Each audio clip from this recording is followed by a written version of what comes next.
Welcome to my channel. இது போன்ற சுவாரஸ்யமான வீடியோக்களை தெரிந்து கொள்ள மறக்காம நம்மளுடைய சேனலை சப்ஸ்கிரைப் பண்ணி வச்சுக்குங்க.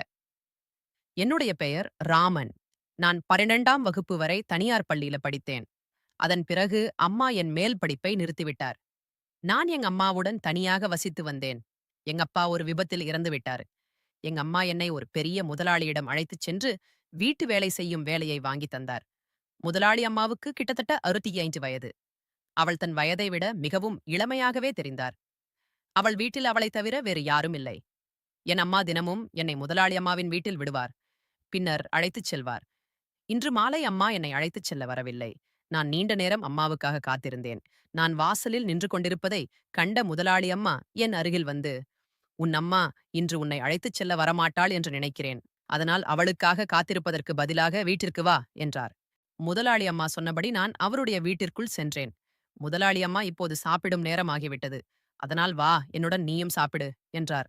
நான் முதலாளி அம்மாவுடன் சாப்பிட அமர்ந்தேன். சாப்பிட்ட பிறகு இரவு அவர் என்னை தன் அறையிலேயே தூங்கச் சொன்னார். ஆனால் நான் அங்கே படுப்பதற்கு பதிலாக ஹாலில் தூங்கிவிட்டேன். அடுத்த நாள் காலை முதலாளியிடம், முதலாளி அம்மா என் அம்மாவிற்கு போன் செய்து தர சொல்லுங்கள் என்றேன். அவர் உடனே என் முன்னிலையிலேயே போன் செய்தார். ஆனால் அம்மா போனை எடுக்கவில்லை. ஒரு தாய் எப்படி இவ்வளவு பொறுப்பற்றவளாக இருக்க முடியும்? தன் இளமகனை 65 வயதுடைய ஒரு பெண்ணுடன் தன் வீட்டில் தனியாக எப்படி விட்டுச் சென்றார் மாலையில்.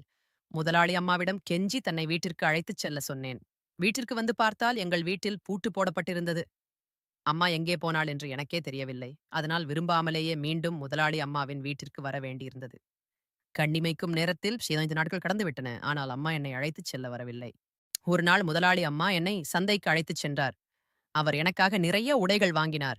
சந்தையிலிருந்து வீட்டிற்கு வந்து, "முதலாளி அம்மா, இன்று நாம் வாங்கிய உடைகள் எதற்காக தெரியுமா? நீ நாளை முதல் கல்லூரிக்கு செல்ல வேண்டும்" என்றார். முதலாளி அம்மா எனக்கு பெரிய உதவி செய்ததாக நான் உணர்ந்தேன். நான் படிக்க விரும்பினேன். ஆனால் பணம் இல்லாததால் படிக்க முடியவில்லை. 2ஆம் நாளிலிருந்து நான் தினமும் கல்லூரிக்கு செல்ல ஆரம்பித்தேன். முதலாளி அம்மா என்னை நகரத்தில் உள்ள ஒரு தனியார் கல்லூரியில் சேர்த்திருந்தார். நான் கல்லூரிக்கு செல்ல ஆரம்பித்திருந்து, முதலாளி அம்மா வீட்டில் மற்றொரு வேலைக்காரியை வைத்திருந்தார். அவள் வீட்டின் அனைத்து வேலைகளையும் செய்து அங்கேயே தங்கியிருந்தாள். இந்த மகிழ்ச்சியான வாழ்க்கையைப் பற்றி நான் கனவிலும் நினைத்ததில்லை. ஆனால் என் முதலாளி அம்மா எனக்காக இதையெல்லாம் ஏன் செய்கிறார் என்று நான் ஒருபோதும் யோசித்ததில்லை. இதன் பின்னணியில் உள்ள ரகசியம் எனக்கு வெளியே தர தெரிய வரவேண்டியிருந்தது. அதை பற்றி எனக்கு கொஞ்சமும் பயிற்சி இல்லை. கண்ணியமைக்கும் நேரத்தில் 6 மாதங்கள் கடந்துவிட்டன. இப்போது நான் இன்னும் அழகாகவும் இளமையாகவும் தெரிந்தேன். வீட்டு வேலைக்காரி தினமும் இரவு தூங்கும் முன் எனக்கு டீ கொண்டு வருவாள். இதையெல்லாம் என் முதலாளி அம்மாவின் உத்தரவின் பேரிலேயே நடந்து கொண்டிருந்தது. காலையில் நான் என் முதலாளி அம்மாவுடன் யோகா செய்தேன். ஒரு நாள் நான் யோகா செய்யும்போது, முதலாளி அம்மா என்னிடம், "இன்று நான் உனக்கு ஒரு புதிய வகையான பயிற்சியை கற்றுக் கொடுப்பேன்" என்றார். முதலாளி அம்மா எனக்கு சில வகையான யோகா பயிற்சியை கற்றுக் கொடுக்கத் தொடங்கினார். அப்போது வீட்டு வேலைக்காரி அங்கே வந்தாள். யோகா செய்யும்போது முதலாளி அம்மா எனக்கு உதவி செய்து கொண்டிருந்தார். அதை பார்த்து வேலைக்காரி தன் முகத்தை திருப்பிக் கொண்டாள். பிறகு முதலாளி அம்மாவை சந்திக்க வெளியே ஒரு விருந்தாளி வந்திருக்கிறார் என்று சொன்னாள். பிறகு முதலாளி அம்மா யோகாவை நிறுத்திவிட்டு, "இன்று முதல் நீ உள்ளே வரும்போதெல்லாம் கதவை தட்ட மறக்காதே" என்றார். ஒருவேளை வேலைக்காரி மலர் இப்படி உள்ளே வந்தது. முதலாளி அம்மாவுக்கு பிடிக்கவில்லை போலிருக்கிறது. முதலாளி அம்மா வெளியே சென்ற பிறகு வேலைக்காரி மலர் என்னை வித்தியாசமாக கண்ணோட்டத்தில் பார்க்க ஆரம்பித்தாள். ஆனால் நான் அதை புறக்கணித்துவிட்டு என் அறைக்கு சென்று விட்டேன். சிறிது நேரம் கழித்து நான் பள்ளிக்கு கிளம்பினேன். மாலையில் நான் நேரத்திற்கு வீட்டிற்கு வந்து விட்டேன். நான் அந்த வீட்டில் தனியாக இருந்த ஒரு ஆண்மகன். முதலாளி அம்மா எனக்கு ஒரு அழகான ஆடையை கொண்டு வந்திருந்தார். அவர், "இந்த ஆடையை அணிந்து தயாராகு. இன்று நாம் வெளியே ஒரு பாட்டிக்கு செல்ல வேண்டும்" என்றார். நான் அந்த ஆடையை அணிந்து தயாரானேன். நான் தயாராகி வெளியே வந்தபோது, முதலாளி அம்மா என்னை ஒரு வித்தியாசமான கண்ணோட்டத்தில் பார்த்தார். அவர் முகத்தில் இருந்த புன்னகை அவர் மனதில் என்ன ஓடுகிறது என்பதை தெளிவாக காட்டியது. என் முதலாளி அம்மா ஒரு அழகான பட்டுப்புடவை அணிந்திருந்தார். இந்த வயதிலும் அவள் இளமையாகவே தெரிந்தாள். ஆனால் இன்று அவள் முகத்தில் ஒரு சிறப்பு பொலிவு தெரிந்தது. இருவரும் கையை பிடித்துக்கொண்டு விருந்துக்கு கிளம்பினோம். விருந்தில் அவள் என்னை தன் நண்பர்களுடன் அறிமுகப்படுத்தினாள். முதலாளி அம்மா தன் தோழிகளுடன் நின்று பேசிக் கொண்டிருந்தார். பின்பு நானும் அதை ரசித்துக் கொண்டிருந்தேன். சிறிது நேரம் கழித்து என் முதலாளி அம்மாவின் ஒரு தோழி என் அருகில் வந்து என்னை பார்க்க ஆரம்பித்தாள். பிறகு என்னிடம், "உன் முதலாளி அம்மாவிற்கு நிறைய புத்தி இருக்கிறது. உன்னைப் போன்ற ஒரு ஆண் ஆயிரக்கணக்கான ரூபாய்களை செலவழித்தாலும் வெளியே கிடைக்க மாட்டான்." என் முதலாளி அம்மாவின் தோழியின் இந்த வார்த்தைகளை கேட்டு எனக்கு அந்த பெண் மீது கோபம் வந்தது. நான் அவளிடம், "உன் வாயை மூடு" என்றேன். பிறகு அந்த பெண் என் பேச்சை கட்டு கோபப்படாமல் எனக்கு ஜூஸ் கொடுக்கத் தொடங்கினாள். நானும் ஜூஸ் வாங்க மறுத்துவிட்டேன். ஆனால் அவள் மன்னிக்கவும் என்று சொல்லி மீண்டும் ஜூஸ் கொடுத்தாள். பிறகு நான் அந்த ஜூஸ் குடிக்க ஆரம்பித்தேன். ஜூஸ் குடித்த பிறகு எனக்கு மிகவும் மயக்கம் வந்தது. அங்கேயே மேஜை மீது தலையை வைத்து தூங்கிவிட்டேன். அடுத்த நாள் காலை நான் எழுந்தபோது என் முதலாளி அம்மாவின் அறையில் என்னை பார்த்தேன். நான் எழுந்து படுக்கையில் உட்கார்ந்திருந்தேன். பிறகு மலர் அறைக்கு காலை உணவு கொண்டு வந்தாள். இது இதற்கு முன் நடந்ததே இல்லை. அவள் இன்னும் என்னை சந்தேகத்துடனே பார்த்து கொண்டிருந்தாள். நான் அவளிடம் பேசப் போகும்போது முதலாளி அம்மாவும் வந்துவிட்டார். அவர் என்னிடம், "ராமர், நீ நலமா?" என்று கேட்டார். அப்போது நான் அவரிடம், "என் தலை மிகவும் கனமாக இருக்கிறது" என்றேன். முதலாளி அம்மா சொன்னார், "நேற்று இரவு பார்ட்டியில் ஜூஸுக்கு பதிலாக தவறுதலாக ட்ரிங்க்ஸ் எடுத்து விட்டாய். அதனால் உன் தலை கனமாக இருக்கிறது" என்றார். முதலாளி அம்மா எனக்கு மாத்திரை கொடுத்தார். நான் அன்று கல்லூரிக்கு போகவில்லை. அன்று நாள் முழுவதும் என் அறையில் தூங்கினேன். பிறகு இரவு தூங்க முடியவில்லை. ஏனென்றால் நான் நாள் முழுவதும் தூங்கியிருந்தேன். இருப்பினும் இரவு எண்ணறையில் விளக்கை அணைத்துவிட்டு படுத்திருந்தேன். சிறிது நேரம் கழித்து திடீரென்று என் அறைக்குள் யாரோ நுழைந்ததை உணர்ந்தேன். மெதுவாக என் கண்களை திறந்தபோது முதலாளி அம்மா என் எதிரில் வருவதை பார்த்தேன். நான் அறையில் விரித்திருப்பதைக் கண்டு அவர் மீண்டும் அறையிலிருந்து வெளியே சென்று விட்டார். அவர் ஏன் அப்படி செய்தார் அப்படி என்று எனக்கு புரியவில்லை. நான் அவ்வப்போது எங்க அம்மாவை பற்றி அவரிடம் கேட்டுக்கொண்டே இருப்பேன். ஆனால் முதலாளி அம்மா எப்போதும் நான் அவளை தேடிக் கொண்டிருக்கிறேன் என்றே சொல்வார். இன்று இரவும் நான் முதலாளி அம்மாவை என் அறைக்குள் வருவதை பார்த்தேன். அவர் ஏன் ஒவ்வொரு இரவும் என் அறைக்குள் வருகிறார் என்று எனக்கு புரியவில்லை. அடுத்த நாள் நான் காலை உணவிற்காக அமர்ந்திருந்த போது மலரும் நானும் மட்டுமே வீட்டில் இருந்தோம். நானும் மிகவும் சோர்வாக உணர்ந்தேன். என்னை பார்த்து, "மலர், ராமன், நீங்கள் மிகவும் சோர்வாக தெரிகிறீர்கள். இன்றிரவு முதலாளி அம்மா உங்கள் அறைக்கு வந்திருந்தார். அதனால்தான் நீங்கள் சோர்வடைந்திருப்பீர்கள்" என்றாள். நான் அவளிடம், "நீ என்ன சொல்ல வருகிறாய்?" என்றேன். அதற்கு மலர், "ராமன், என்னை மன்னியுங்கள். தவறுதலாக என் வாயிலிருந்து இந்த வார்த்தைகள் வந்துவிட்டன" என்றால். மலர் என்னிடம் ஏதோ சொல்ல விரும்புகிறாள் என்றே நானும் நினைத்தேன். இன்றைக்கு நான் எங்க அம்மாவுக்காக வாழ்த்து அட்டை செய்து கொண்டிருந்தேன். ஏனென்றால் இன்று எங்க அம்மாவின் பிறந்த நாள். அம்மாவின் நினைவாக நான் சரியாக சாப்பிடவில்லை. அம்மாவின் நினைவாக எனக்கு மிகவும் அழுகை வந்தது. அப்பொழுது முதலாளி அம்மா என் அறைக்கு வந்தார். நான் அழுவதை பார்த்து என்னிடம் கேட்கத் தொடங்கினார். "என்ன ஆயிற்று ராமன், ஏன் அழுகிறாய்?" என்றால். நான், "முதலாளி அம்மா, எனக்கு மிகவும் அம்மாவின் நினைவாகவே இருக்கிறது. இன்று அவளுடைய பிறந்த நாள். நான் என் அம்மாவிற்கு ஒரு வாழ்த்து அட்டையும் செய்துள்ளேன்" என்றேன். வாழ்த்து அட்டை பார்த்து முதலாளி அம்மா என்னிடம், "மிக விரைவில் நான் உன்னை உன் அம்மாவிடம் அழைத்துச் செல்வேன்" என்றாள்.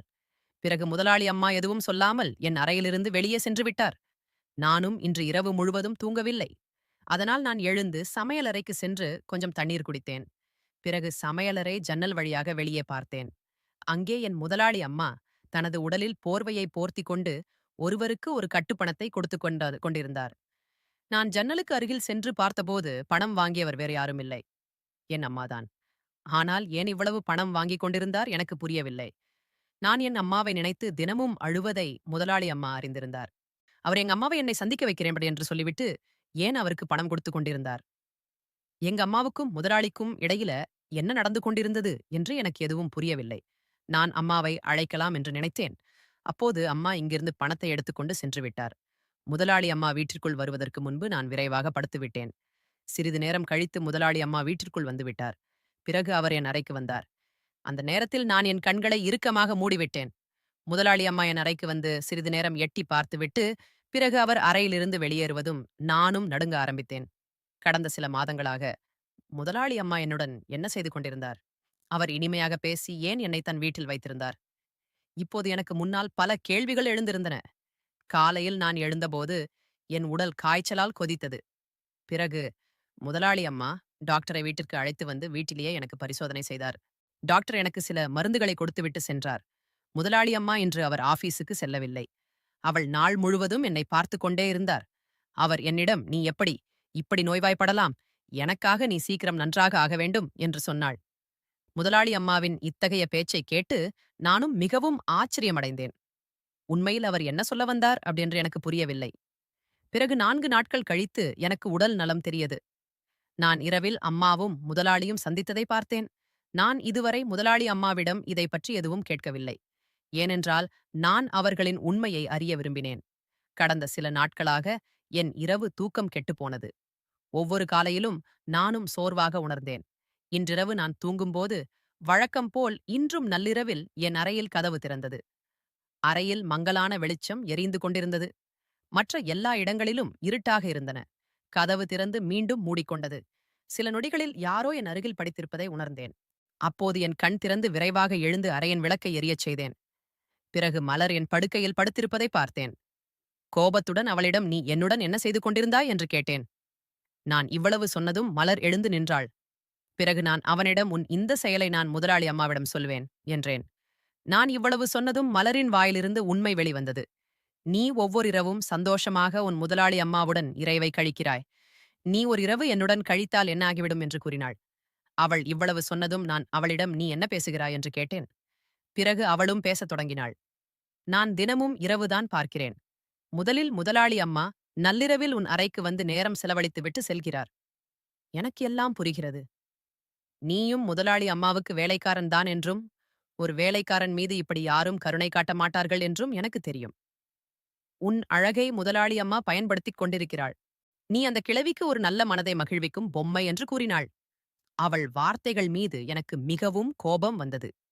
நானும் மலரின் காதுக்கு கீழே ஒரு பலத்த அறை விட்டு அவளை என் அறையிலிருந்து வெளியே தள்ளினேன். மலரின் பேச்சிலிருந்து முதலாளி அம்மாவின் உணர்வுகள் எனக்கு புரியத் தொடங்கின. இப்போது முதலாளி அம்மாவை கவனிக்க வேண்டிய நேரம் வந்துவிட்டது. திரைக்கு பின்னால் என்ன நடந்து கொண்டிருந்தது. இப்போது அது நேரடியாக நடக்க வேண்டும். அடுத்த நாள் இரவு நான் முதலாளி அம்மாவின் அறைக்கு சென்றேன்.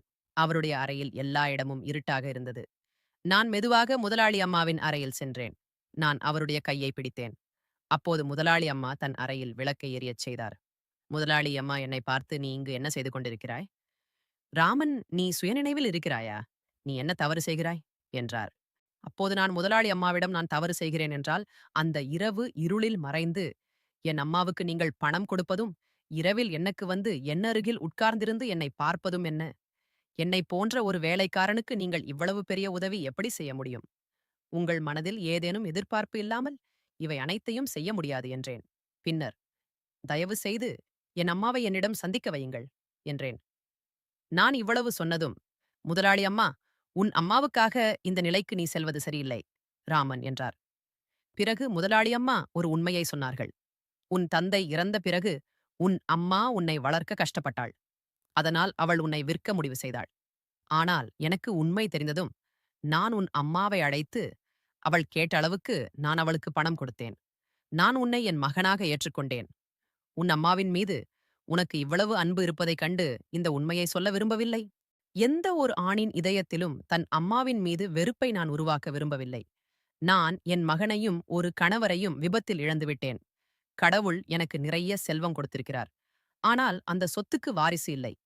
நீ வந்ததிலிருந்து உன் அன்பால் என் வீட்டில் குழந்தையில்லாத குறை நீங்கியது. நீ கெட்ட எந்த கெட்ட வகையிலும் சிக்கக்கூடாது என்று நானும் விரும்பினேன். அதனால்தான் நான் உனக்கு தெரியாமல் உன் அம்மாவிடமிருந்து உன்னை தத்தெடுத்தேன். இப்போது நான் உனக்கு முழு உண்மையையும் சொல்லிவிட்டேன். இப்போது நீ என்ன முடிவு செய்தாலும் நான் ஒப்புக்கொள்வேன் என்றாள். பிறகு நான் அவரை முதலாளி அம்மா என்பதற்கு பதிலாக அம்மா என்று அழைத்தேன். என் வாயிலிருந்து அம்மா என்ற வார்த்தையை கேட்டு அவளுடைய கண்களில் ஆனந்த கண்ணீர் வந்தது. நான் அம்மாவிடம் வேலைக்காரி மலரின் செயலை பற்றி சொன்னபோது அவர் உடனடியாக மலரை வேலையிலிருந்து நீக்கிவிட்டான். மேலும் முதலாளி அம்மாவுக்கு மலர் மீது நீண்ட காலமாக சந்தேகம் இருந்ததாகவும் என்னிடம் கூறினார். அதனால்தான் அவர் இரவில் என் அறையை சோதிக்க வருவார். ஒரு தாயின் கடமை குழந்தைகளை பெற்றெடுப்பது மட்டுமல்ல, குழந்தைக்கு நல்ல கல்வி அளித்து நல்ல முறையில் வளர்க்கவும் வேண்டும். இந்த வீடியோ பிடிச்சிருந்துச்சு அப்படின்னா மறக்காம நம்ம சேனலை சப்ஸ்கிரைப் பண்ணி வச்சுக்கோங்க. தேங்க்ஸ் ஃபார் வாட்சிங்.